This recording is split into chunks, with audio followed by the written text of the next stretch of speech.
ithom yaitu kasih syahwat.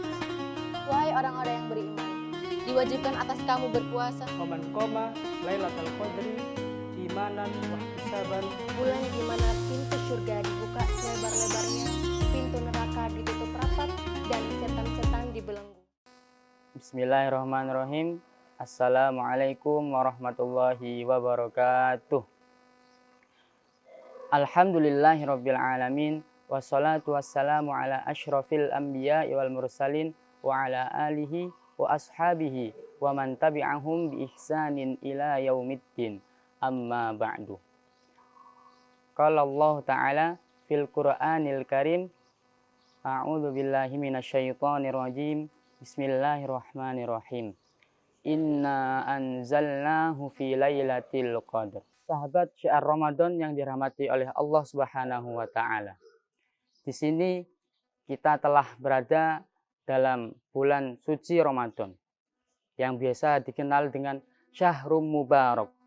Bulan yang penuh dengan keberkahan, bulan yang penuh dengan ampunan Allah Subhanahu wa taala bagi siapa yang mohon ampun kepadanya. Dalam bulan suci Ramadan ini, alangkah baiknya kita melakukan perbuatan-perbuatan yang baik, amalan-amalan soleh yang diridai oleh Allah Subhanahu wa taala, dan menjauhi larangannya atau menjauhi perbuatan-perbuatan yang tidak diridai oleh Allah Subhanahu wa taala. Dalam bulan Ramadan ini kita sebaiknya melakukan perbuatan yang baik. Salah satunya kita harus membaca Al-Quran dari awal bulan Ramadan hingga akhir. Kenapa demikian? Karena bulan Ramadan ini disebut juga dengan bulan yang mulia, Syahrun Syarif. Kenapa? Karena di dalamnya terdapat Al-Quran. Pada waktu itu Al-Quran diturunkan. Tuh. Bagaimana firman Allah tadi? Inna anzalnahu fi lailatul qadr. Di dalam kitab Taisir, As-Sa'di menjelaskan bahwasanya di sini alasan salah satu kenapa Allah menjadikan bulan Ramadan ini sebagai bulan yang mulia karena dalamnya terdapat Al-Qur'an. Dan kenapa Allah di sini menggunakan dhamir hu, tidak menggunakan langsung inna anzalna al-Qur'ana. Alasannya seperti ini.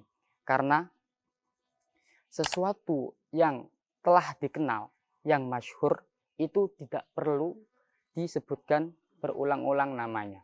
Tuh. Contohnya seperti ayat tadi, inna anzalnahu. Di sini disebut dengan Al-Qur'an, kitab suci. Tuh. Nah, di sini kalau kita bahas adalah sebagai uslub Al-Quran, gaya bahasa yang ada dalam Al-Quran itu. Nah, kemudian alasan yang kedua, beliau mengatakan bahwasanya antara penurunan Al-Quran dan malam Lailatul Qadar itu saling berkaitan. Kenapa?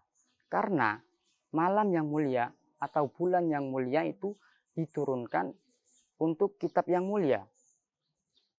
Dan juga kitab yang mulia diturunkan untuk nabi yang mulia, untuk manusia yang mulia melalui perantara malaikat Jibril, yakni sebagai malaikat yang paling mulia di antara malaikat-malaikat yang lainnya. Karena beliau sebagai Rois al-Malaikah gitu.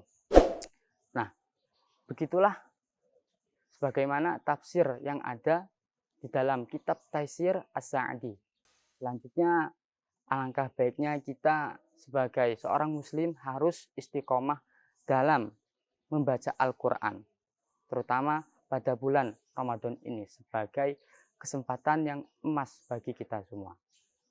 Dan di sini saya akan menjelaskan sedikit tips bagaimana agar kita tetap selalu istiqomah, konsisten, continue hingga akhir dalam membaca Al-Quran atau tadarus Al-Quran. Yang pertama, pastinya kita harus menguatkan, memperbaiki niat kita. Karena segala sesuatu itu kita lakukan semata-mata karena Allah saja. Lillahi ta'ala. Tuh. Kemudian tips yang kedua, kita sebaiknya menggunakan rumus dikit demi dikit. Gitu. Karena tidak bisa kita melakukan sesuatu itu langsung banyak, harus melalui beberapa proses. Nah, misalkan kita di awal bulan Ramadan membaca 1 hingga 2 lembar. Nah, jikalau hal ini kita lakukan istiqomah, konsisten, kontinu hingga akhir Ramadan, maka kita bisa mengupayakan atau berdekatan dengan Al-Quran, karena kita selalu bersama Al-Quran. Kemudian yang ketiga adalah kita baca Al-Quran setelah sholat mafruḍah, sholat 5 waktu. Jadi kita sisihkan waktu untuk membaca, karena ada suatu ungkapan itu seperti ini, kita jangan mencari waktu luang untuk membaca Al-Quran, tapi luangkanlah waktu. Luangkanlah waktu. Jadi artinya kita dimanapun bisa membaca Al-Quran. Gitu. Nah, setelah sholat mafruḍah ini, setiap sholat mafruḍah kita harus membacanya. Gitu. Walaupun hanya 1 sampai 2 halaman, nggak apa-apa.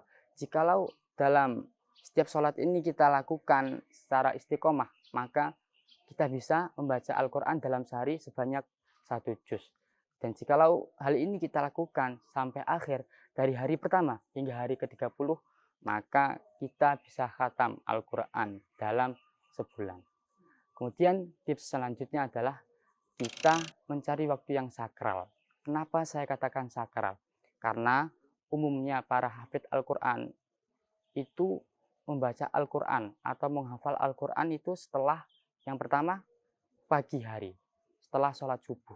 Karena di sini waktunya kita fresh, otak kita untuk menghafal Al-Quran itu sangat enak sekali. Gitu. Kemudian ada pun yang mengatakan sebelum tidur sebagai refleksi hati kita supaya tenang gitu. Kita baca Al-Quran sebelum tidur hingga akhirnya sebelum tidur itu kita merasakan kenyamanan dan ketenangan yang ada di dalam jiwa kita. Kemudian tips selanjutnya, kita harus memanfaatkan teknologi. Nah, kita punya gawai nih, kita seharusnya menggunakan gawai tersebut untuk membaca Al-Quran. Contoh nih, ada satu aplikasi yang namanya Tartil. Ini sangat membantu bagi para penghafal Al-Quran. Tips selanjutnya adalah kita harus mencari support system. Jadi di dalam 1 bulan Ramadan ini kita tidak hanya membaca atau tadarus Al-Quran sendirian saja, tetapi kita harus membentuk firqah atau halaqah Al-Quran gitu. Supaya ya, karena kalau kita membaca Al-Quran sendiri itu rasanya seperti perjuangan sendiri. Jadi kita itu perlu yang namanya support dari orang lain gitu. Jadi saling menyemangati antara satu dan yang lainnya gitu. Dan yang terakhir adalah tips yang terakhir ini yang membuat kita nyaman, yaitu berusaha memahami maknanya. Karena kalau kita hanya membaca saja tidak paham, itu akan menjadi pertanyaan. Jadi itulah beberapa tips agar kita bisa istiqomah dalam tadarus Al-Quran pada bulan suci Ramadan. Gitu. Demikianlah pesan yang dapat saya sampaikan. Semoga bisa jadi berkah dan bermanfaat untuk diamalkan. Asallahu ayang fa'ani wa iyyakum. Syukron. Assalamualaikum warahmatullahi wabarakatuh.